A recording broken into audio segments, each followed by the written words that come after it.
इतिहास की कक्षा 6 की एनसीईआरटी किताब हमारे अतीत का 9वां अध्याय व्यापारी, राजा और तीर्थयात्री। व्यापार और व्यापारियों के बारे में जानकारी। हमने अध्याय 8 में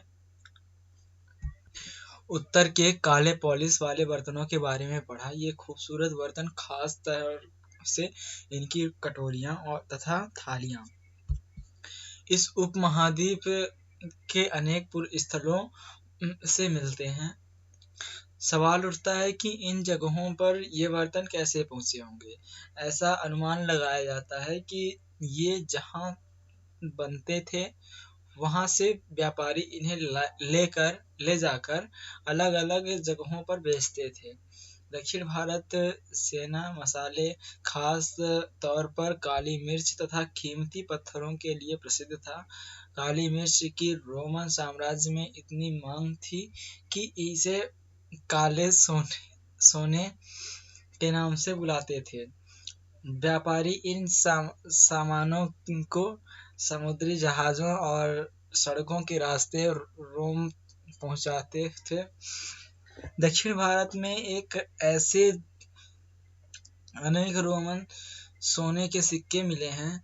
इससे यह अंदाजा लगाया जाता है कि उन दिनों रोम के साथ बहुत अच्छा व्यापार चल रहा था। व्यापार से जुड़ी एक कविता। व्यापार के प्रमाण हमें संगम कविताओं में भी मिलते हैं। नीचे लिखी कविता ने पूर्वी समुद्र तट पर स्थित पुहार पत्तन पर लाए जाने वाले माल का वर्णन मिलता है। समुद्री जहाजों पर लाए गए तेज तर्रार घोड़े, गाड़ियों पर काली मिर्च की गठरियां, हिमालय से मिले रत्न और सोना, दक्षिण की पहाड़ियों से चंदन की लकड़ियां, दक्षिण सागर के मोती और पूर्व सागर के मूंगे, गंगा और कावेरी की फसलें, श्रीलंका से आए खाद्यान्न, म्यांमार के बने मिट्टी के बर्तन और दुर्लभ कीमती आयात। व्यापारियों ने कई समुद्री रास्ते खोज निकाले। इनमें से कुछ समुद्र के किनारे चलते थे, कुछ अरब सागर और बंगाल की खाड़ी पार करते थे। नाविक मानसूनी हवा का फायदा उठाकर अपनी यात्रा जल्दी पूरी कर लेते थे। वे अफ्रीका या अरब के पूर्वी तट से इस उपमहाद्वीप के पश्चिम तट पर पहुंचना चाहते थे तो दक्षिणी पश्चिमी मानसून के साथ चलना पसंद करते थे। इन लंबी यात्राओं के लिए मजबूत जहाजों का निर्माण किया जाता था। समुद्र तटों से लगे राज्य। इस उपमहाद्वीप के दक्षिणी भाग में बड़ा तटीय प्रदेश है। इनमें बहुत से पहाड़, पठार और नदियां के मैदान हैं। नदियों के मैदानी इलाकों में कावेरी का मैदान सबसे उपजाऊ है। मैदानी इलाके का तटीय इलाकों के सरदारों और राजाओं के पास धीरे धीरे काफी संपत्ति और शक्ति हो गई। संगम कविताओं में मूवेंदार की चर्चा मिलती है। यह एक तमिल शब्द है जिसका अर्थ है 3 मुखिया। इसका प्रयोग 3 शासक परिवारों के मुखियाओं के लिए किया गया है। ये थे चोल, चेर तथा पांड्य। मानचित्र 7 में पेज नंबर 105 पर। पेज नंबर 105 में अध्याय 10 में यहाँ पर चेर, चोल तथा पांड्य राज जो करीब 2300 साल पहले दक्षिण भारत में काफी शक्तिशाली माने जाते थे। इन तीनों मुखियाओं के अपने 2 सत्ता केंद्र थे। इनमें से एक तटीय हिस्से में तथा दूसरा अंदरूनी हिस्से में था। इस तरह 6 केंद्रों में से 2 बहुत महत्वपूर्ण थे।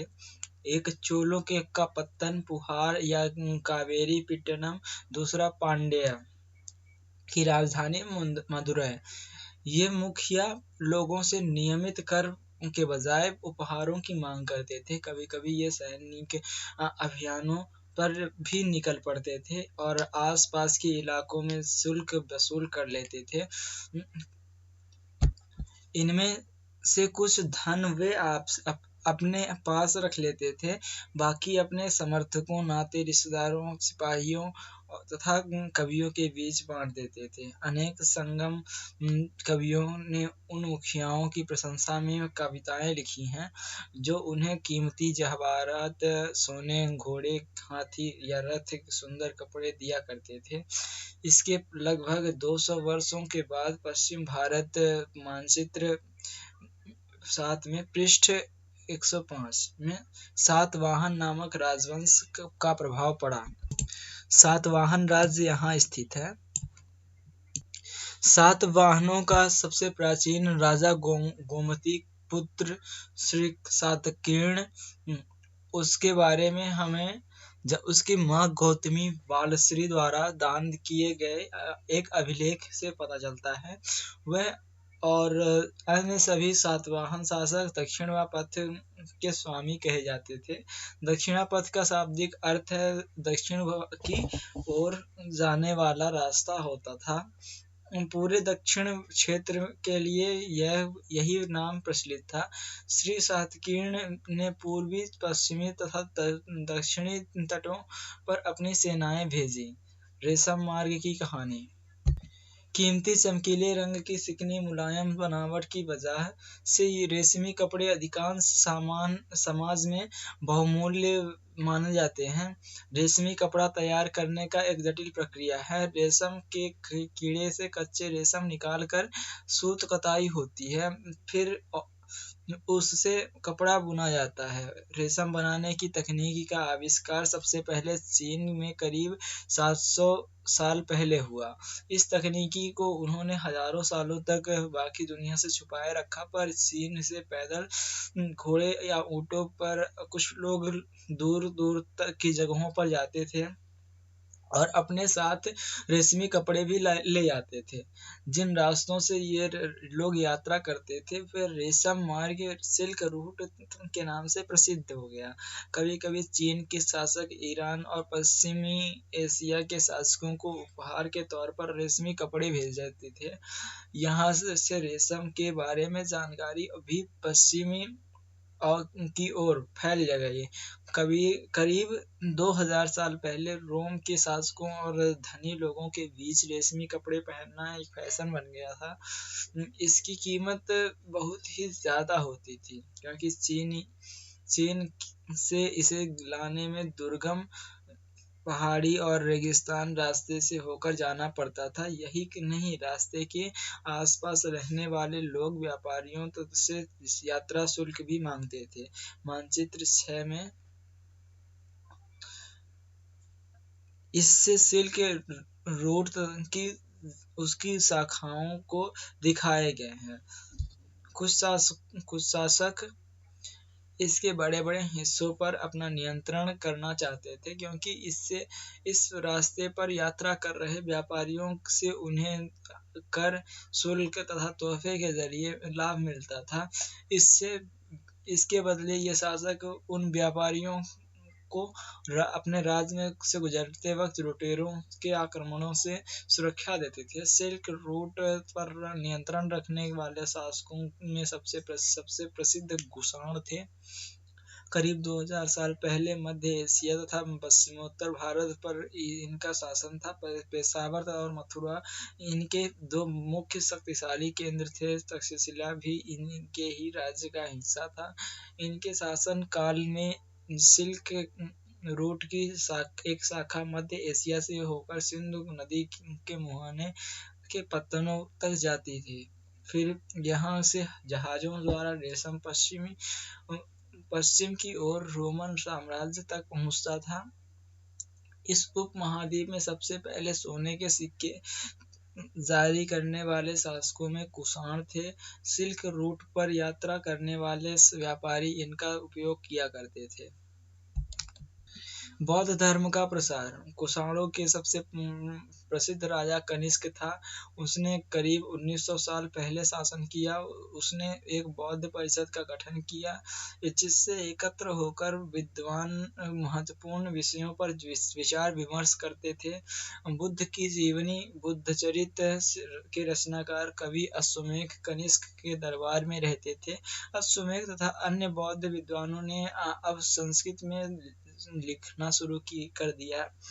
इस समय बौद्ध धर्म की एक नई धारा महायान का विकास हुआ। इसकी दो मुख्य विशेषताएं थीं। पहले, मूर्तियों में बुद्ध की उपस्थिति सिर्फ संकेतों के माध्यम से दर्शाई जाती थी।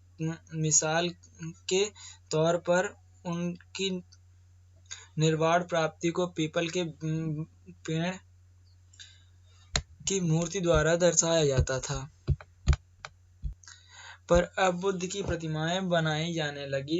इसमें से कुछ अधिकांश मथुरा में तो कुछ तक्षशिला में बनाई जाने लगी। दूसरा परिवर्तन बोधिसत्व में अवस्था को लेकर आया। बोधिसत्व उन्हें कहते हैं जो ज्ञान प्राप्ति के बाद एकांत वास करते हुए ध्यान साधना कर सकते थे, लेकिन ऐसा करने के बजाय वे लोगों को तक्षशिला शिक्षा देने और मदद करने के लिए सांसारिक परिवेश में ही रहना ठीक समझने लगे। धीरे धीरे बोधिसत्व की पूजा काफी लोकप्रिय हो गई और पूरे मध्य एशिया, चीन और बाद में कोरिया तथा जापान तक भी फैल गई।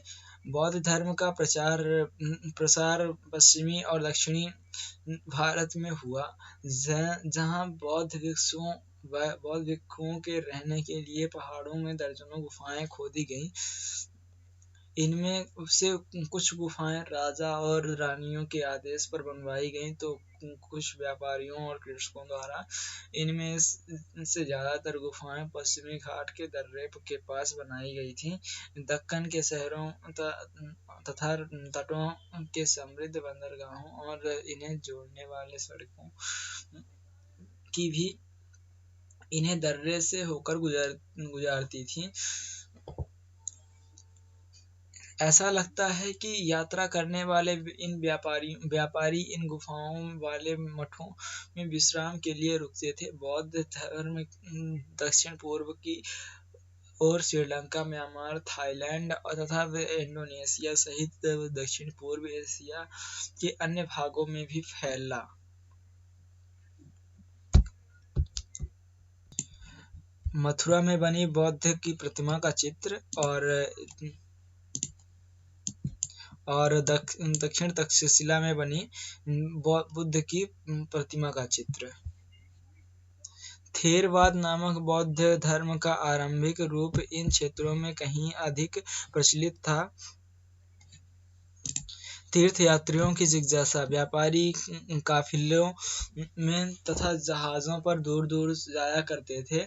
बहुत से तीर्थयात्री भी उसके साथ यात्रा पर निकल पड़ते थे।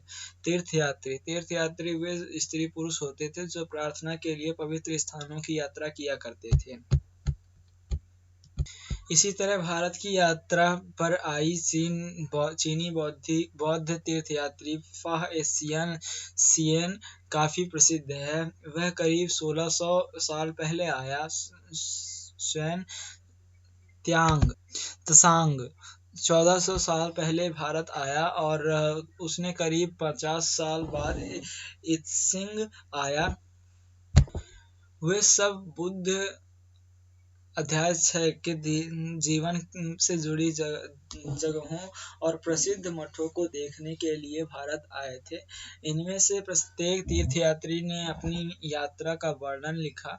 उन्होंने अपनी यात्रा के दौरान आई मुश्किलों के बारे में लिखा। इन यात्राओं में कई वर्ष लग गए। जिन देशों और मठों को उन्होंने देखा उनके बारे में उन्होंने लिखा और उन किताबों के बारे में भी उन्होंने लिखा जिन्हें वे अपने साथ ले गए। फ़ासियन चीन वापस कैसे लौटा? फ़ासियन ने अपने घर चीन वापस लौटने के लिए अपनी यात्रा बंगाल से शुरू की। वह व्यापारियों के एक जहाज पर चढ़ा। मुश्किल से वे 2 दिन ही चल पाए कि एक समुद्री तूफान में फंस गए। व्यापारी अपने जहाज को डूबने से बचाने के लिए उसमें से अपने माल फेंक कर जहाज को हल्का करने की कोशिश करने लगे। फ़ासियन ने अपने सामान को तो फेंक दिया, पर अपनी उन पनडुब्बियों और बुद्ध की मूर्तियों को नहीं फेंका जिन्हें उसने अपने भारत यात्रा के दौरान संकलित की थी।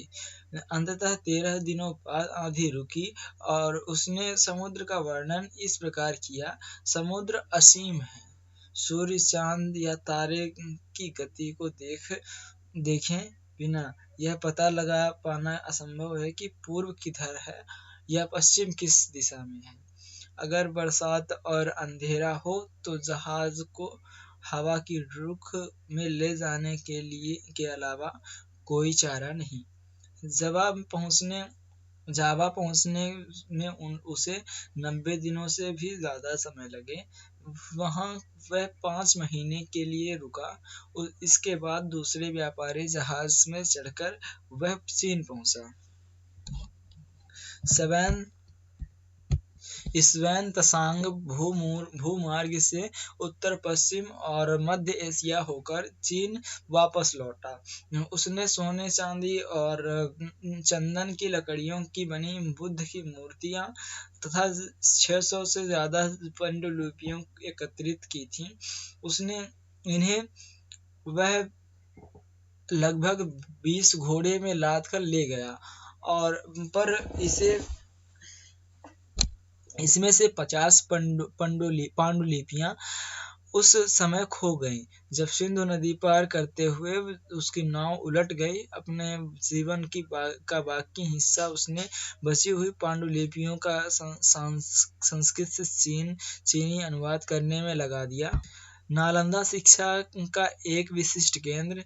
स्वेन त्सांग तथा अन्य तीर्थयात्रियों ने उस समय के सबसे प्रसिद्ध बौद्ध विद्या केंद्र नालंदा विहार में अध्ययन किया। उसने नालंदा के बारे में इस प्रकार लिखा है: यहाँ के शिक्षक योग्यता तथा बुद्धि में सबसे आगे हैं। बुद्ध के उपदेशों का वह पूरी ईमानदारी से पालन करते हैं। मठ के नियम काफी सख्त हैं, जिन्हें सबको मानना पड़ता है। पूरे दिन वाद विवाद चलते ही रहते हैं, जिससे युवा तथा वृद्ध दोनों में एक दूसरे की मदद करते हैं। विभिन्न शहरों से विद्वान लोग अपनी शंकाएं दूर करने यहाँ आते हैं। नए आगंतुकों से पहले द्वारपाल ही कठिन प्रश्न पूछते हैं। उन्हें अंदर जाने की अनुमति तभी मिलती है जब वे द्वारपाल को सही उत्तर दे पाते हैं। 10 में से 7-8 सही उत्तर नहीं दे पाते। भक्ति की शुरुआत। इन्हीं दिनों देवी देवताओं की पूजा का चलन भी शुरू हुआ। बाद में हिंदू धर्म की यह प्रमुख पहचान बन गई। इसमें शिव, विष्णु, दुर्गा जैसे देवी देवता शामिल हैं। इन देवी देवताओं की पूजा भक्ति परंपरा के माध्यम से की जाती थी। भक्ति उस समय काफी लोकप्रिय परंपरा बन गई। किसी भी देवी या देवता के प्रति श्रद्धा को ही भक्ति कहा जाता है। भक्ति का पथ सबके लिए खुला है, चाहे वह धनी हो, गरीब हो, उच्च जाति का हो या नीच जाति का हो, स्त्री हो या पुरुष। भक्ति मार्ग की चर्चा हिंदुओं के पवित्र ग्रंथ भगवत गीता में की गई है। भगवत गीता महाभारत अध्याय 11 में पढ़ेंगे का एक हिस्सा है।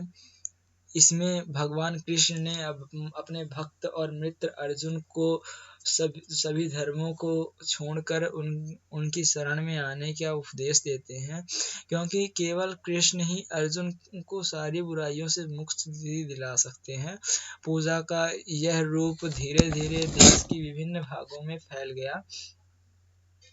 भक्ति मार्ग अपनाने वाले लोग आडंबर के साथ पूजा पाठ करने के बजाय ईश्वर के प्रति लगन और व्यक्तिगत पूजा को पर जोर देते थे। भक्ति मार्ग अपनाने वाले का यह मानना है कि अगर अपने आराध्य देवी या देवताओं की सच्चे मन से पूजा की जाए तो वह उसी रूप में दर्शन देंगे जिसे भक्त उसे देखना चाहता है।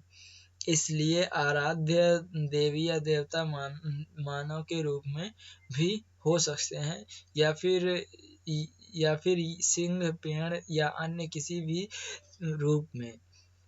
जैसे जैसे इस विचार को समाज द्वारा स्वीकृति मिलती गई, कलाकार देवी देवताओं की एक से बढ़कर एक खूबसूरत मूर्तियां तैयार करने लगे। भक्ति भज शब्द से बना है, जिस का अर्थ है विभाजित करना या हिस्सेदारी होता है। इसका अर्थ यह है कि भक्ति भगवान और भक्त के बीच परस्पर अंतरंग संबंध है, एक अंतरंग संबंध है। भक्ति भगवत या भगवान के प्रति झुकाव है। भगवत का अर्थ यह भी है कि जो अपने ऐश्वर्य तथा सुख को भक्तों के साथ बांटता है, यानी भक्त या भगवत अपने देवी देवताओं के भाग का हिस्सेदार होता है। एक भक्त द्वारा लिखी गई कविता। अधिकांश भक्त साहित्य में यही बताते हैं कि धन, ऐश्वर्य या ऊंचे पद के जरिए कभी भी ईश्वर से आत्मीयता नहीं बन सकती। करीब 1400 साल पहले शिव भक्त अप्पार द्वारा तमिल में लिखी एक कविता का यह अंश है। अप्पार एक बिल्लाल था, नष्ट होते अंगों वाला कुष्ठ रोगी, ब्राह्मण की नजर में निचली जाति का व्यक्ति, कूड़ा करकट बटोर कर अपनी जीविका चलाने वाला इंसान। अगर ये लोग भी गंगा को अपनी जटाओं में छुपा लेने वाले शिव के दास बन जाएं, मैं उनकी आराधना करूंगा, क्योंकि वे मेरे ईश्वर समान हैं। देवी देवताओं का विशेष सम्मान होता है, इसलिए विशेष जगहों पर ही इनकी मूर्तियों को रखा जाता है। इन स्थानों को ही मंदिर कहते हैं। हम अध्याय 11 में पढ़ेंगे। भक्ति परंपरा ने चित्रकला, शिल्पकला और स्थापत्य कला के माध्यम से अभिव्यक्ति की प्रेरणा दी है। हिंदू शब्द इंडिया शब्द की तरह सिंधु या इंडस से निकला है। यह शब्द अरबों तथा ईरानियों द्वारा उन लोगों के लिए उपयोग किया जाता था जो सिंधु नदी के पूर्व में रहते थे। यही शब्द उनके धार्मिक विश्वास तथा सांस्कृतिक परंपराओं के लिए प्रयुक्त होता है। अन्यत्र करीब 2000 साल पहले पश्चिम में एशिया में ईसाई धर्म का उदय हुआ। ईसा मसीह का बेथलेहम में हुआ, जो उस समय रोमन साम्राज्य का हिस्सा था। ईसा मसीह ने स्वयं को इस संसार का उद्धारक बताया। उन्होंने दूसरों को प्यार देने और उसी तरह दूसरों पर विश्वास करने का उपदेश दिया। जिस तरह हर व्यक्ति दूसरों से प्यार और विश्वास की उम्मीद करता है, बाइबल में ईसा मसीह के उपदेश की बातें लिखी हैं। यहाँ इसका एक अंश दिया है। धन्य हैं वो लोग जो धर्म और न्याय के लिए भूखे प्यासे रहते हैं, उनकी कामनाएं पूरी होंगी।